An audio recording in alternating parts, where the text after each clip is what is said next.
friend. Welcome to the Style Thief Fashion Podcast. I'm Erin Stahl, personal stylist and founder of Style Thief Fashion. Through my tools, not rules approach, I'm here to help you unlock the style you've always dreamed of so you can live the life you want. Hey, I'm so glad that you are joining me again for season 2 of Style Thief Fashion Podcast. We took a little break over the summer, but I already have some really amazing episodes planned, some guests, some really incredible topics. But I want to hear from you. What else do you want to hear in season 2? We have a whole year of podcasts under our belt. If you haven't caught up on those episodes, go back and listen to them anytime. But I want to know what style topics you're itching to hear about, and it can be anything. I'll be keeping a list and diving into these topics. Do you want more guests? Do you want more Ask Me Anything episodes? Are there specific style related topics that you want to hear about?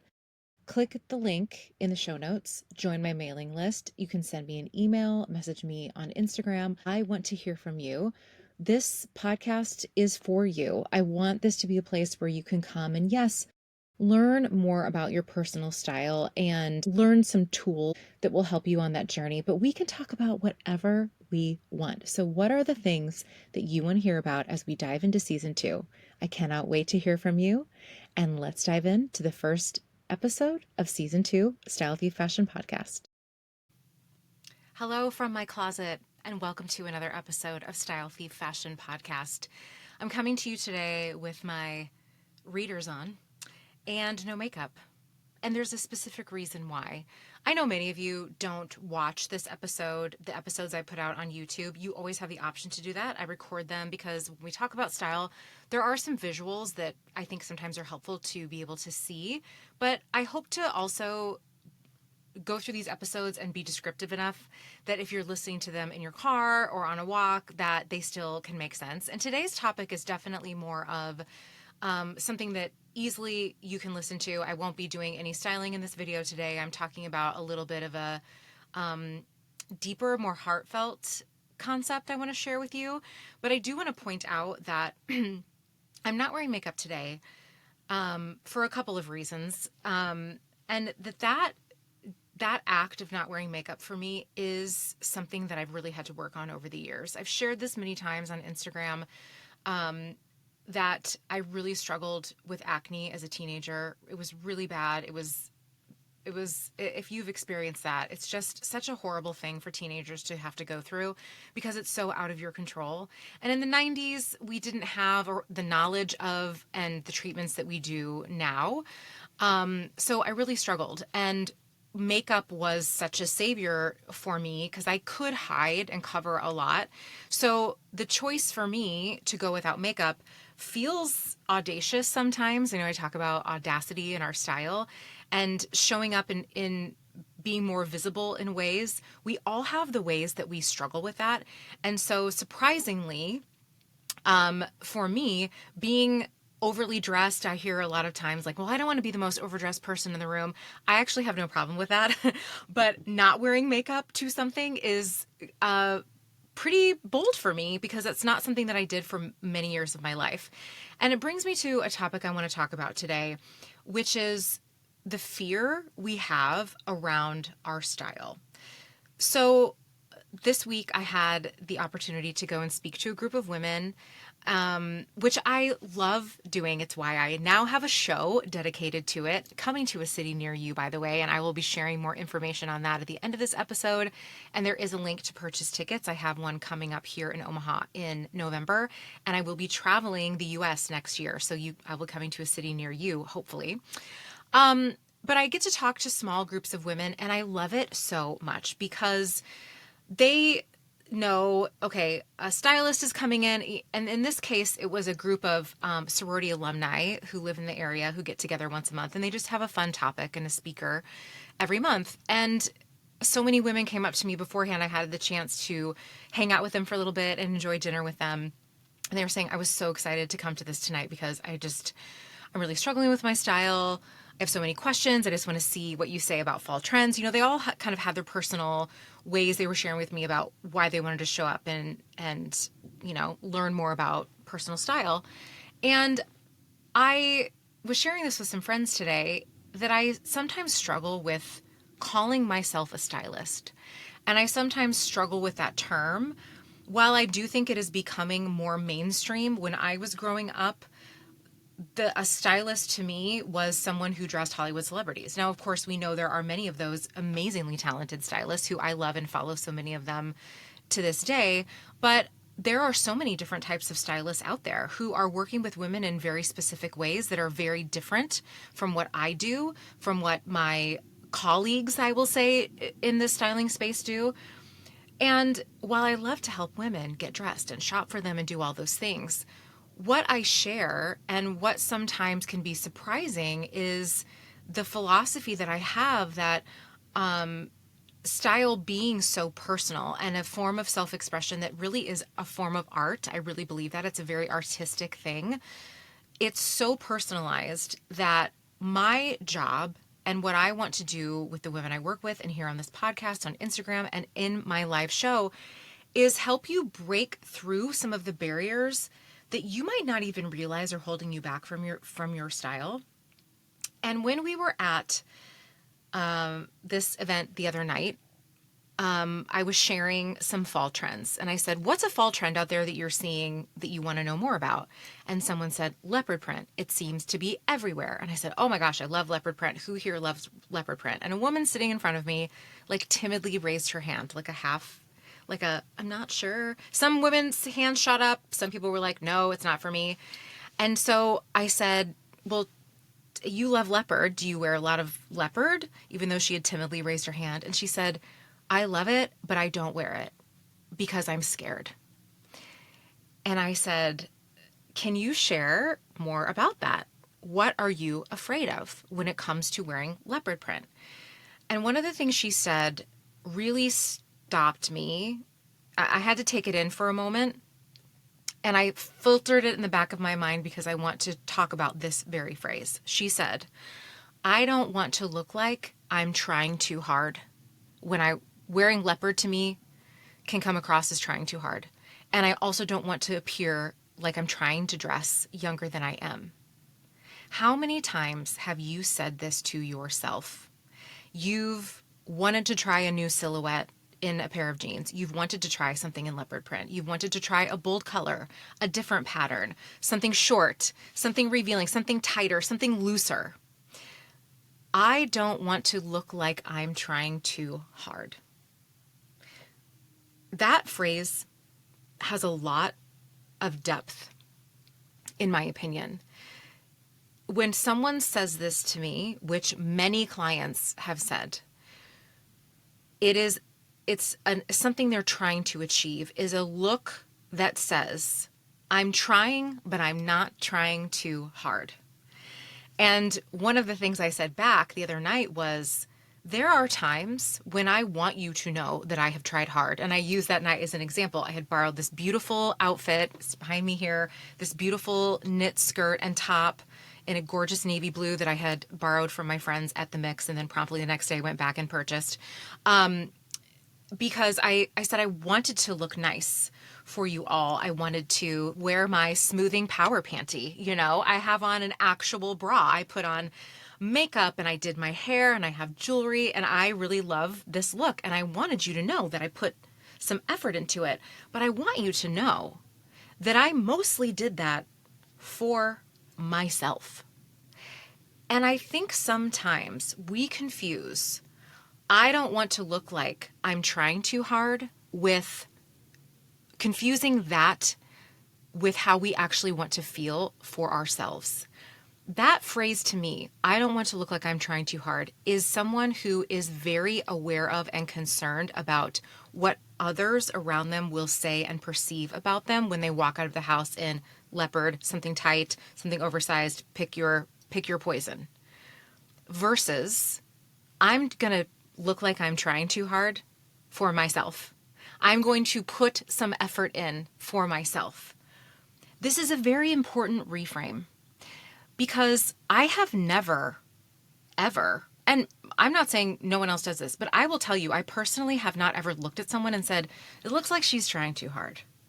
I make a very conscious effort when someone asks me an opinion about their outfit, or even in my own mind, when I see someone who has definitely put in some effort in their outfit. Like they are dressed head to toe, matching things, coordinating things, jewelry, texture, print, like whatever it is. And I'm like, oh, they took some time on this today. And I have a silent appreciation for that. Sometimes I will tell them that, because you can sense when someone is really feeling themselves. And sure, it might not be the outfit that you would ever put on your body.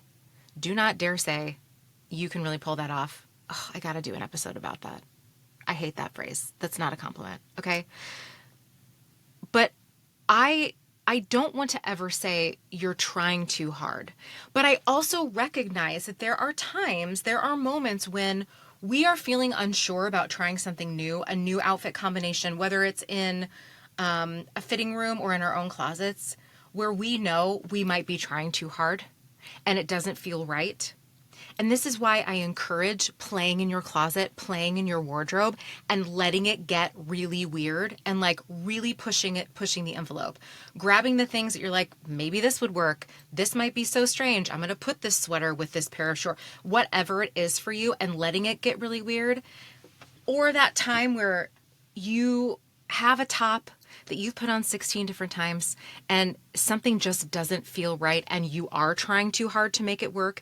There is a difference between you deciding for yourself, I am trying too hard, and the perception that other people may have that you are trying too hard, according to them. And we spent some time talking about this, and I was profusely grateful to the sweet woman who was willing to share these thoughts, because I really believe it's universal.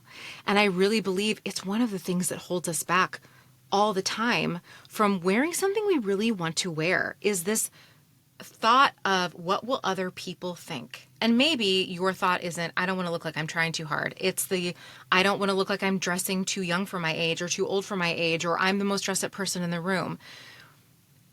Taking a moment in those moments to stop for a second and think about whose voice is that? Is that a voice that is coming from inside of you? I'm trying too hard to make this thing work, is much different from people are going to think I'm trying too hard. I'm going to push back and say, when you stop and recognize that the voice is the outside perception, people are going to think I'm trying too hard, to let yourself wear that thing or tweak what you need to so that it feels comfortable enough so that you will step outside the house and let people think what they're going to think. Now, I know that's a very big ask, and the gap between being in the closet and walking out the door is a big one. I have gone back inside and changed. I have regretted decisions. I have walked out feeling like, wow, I actually didn't feel great in this thing. Okay, you're not making a mistake. The world's not going to end. The sky's not going to fall. Probably no one's going to say anything to you, but you're going to remember next time that was a bridge too far, and I may tone it down next time for yourself. This is what it's all about. This is for you. This is about you. Your decision to put in effort in your outfit is yours and yours alone.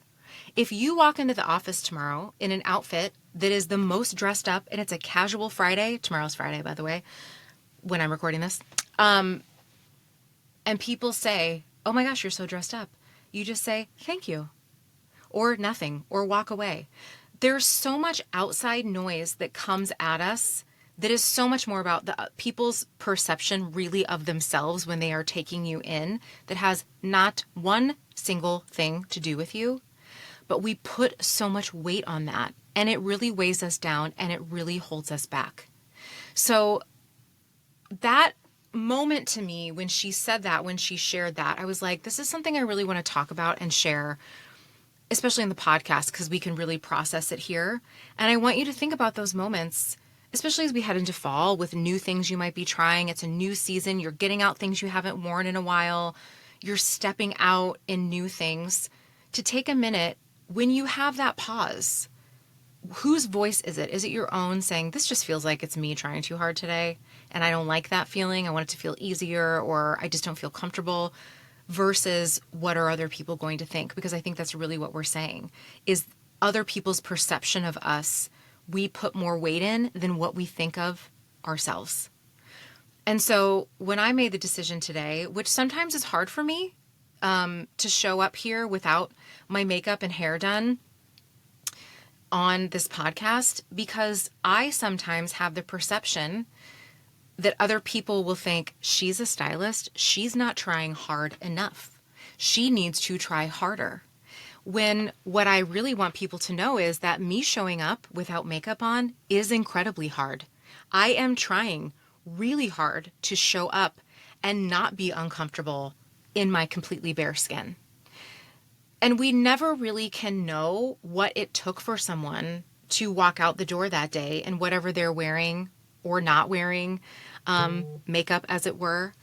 And I just wanted to take a moment for that and just put this thought out there. I have more that I want to say, and I think we should talk about it some more on Instagram, of course, when I share this. I want to know if this resonated with you, what came up for you as you were listening to this episode, and just be aware of those moments when you are trying something new with your personal style or your makeup or your hair, or your jewelry, your glasses like I have on today, where you're letting, you're judging, you're like preloading the judgments that might perhaps come your way. And I know it's so easy for people to say it has nothing to do with you. When they do voice it or you sense it, you don't like that. It's a terrible feeling, and it takes a lot of work. It's something I'm still working on at 47 years old, like to not let people's opinions affect me, because they just do sometimes. But whether or not you decide to try too hard with an outfit or not try at all is completely your choice. And one of the reasons that I do show up frequently on Instagram, and will do a better job of doing here on the podcast, not completely made up, is because I want women to show up as they are and to have that choice and that freedom when they want to do it. Because if I choose to put on a ton of makeup and get dressed in a perfect outfit and not even leave my house that day just to do work, that is for me. And that is what your personal style is for. It is for you, my friend. So think about that. I don't want to look like I'm trying too hard, or I don't want to look like I'm trying too hard enough. Tell me your thoughts on how this resonates with you, and let's talk some more about it. Till next time, my friend. Friend, what if you had a personal stylist who showed up in your inbox every season with exactly what you need? My seasonal style guides are like having a stylist on speed dial without the price tag. 4 times a year, you'll get curated outfit inspiration with clickable shopping links that make getting dressed actually effortless. Here's what you get: over 100 styled outfits per season for work, weekends, date nights, everything. Every clothing category covered, from tops to shoes and everything in between. Size inclusive, budget-friendly options from small businesses and brands you already know and love. Plus a seasonal travel capsule so you're ready for any adventure. As a subscriber, you'll also unlock exclusive discount codes, a holiday bonus style guide, and access to every past guide in the member portal. All of this is just $199 for the entire year. That's less than a nice pair of jeans for a year of effortless style. Subscribe today and start using this season's guide right away. The link is in the show notes. Thank you so much for listening today, friend. If you liked this episode, share it. Don't forget to subscribe, and it would also be so lovely if you would leave a review. I really want to hear from you about the insights you had, and I'm open to your suggestions for future episodes as well. And if you're looking for even more style fun, you have to come to my Style Thief Fashion Show, coming to a city near you. This groundbreaking interactive show celebrates your unique style. Real women, real style moments, real tools, all happening live on stage with infectious energy and empowering style insights. Get tickets and more information at stylethieffashion.com/show. I can't wait to see you there.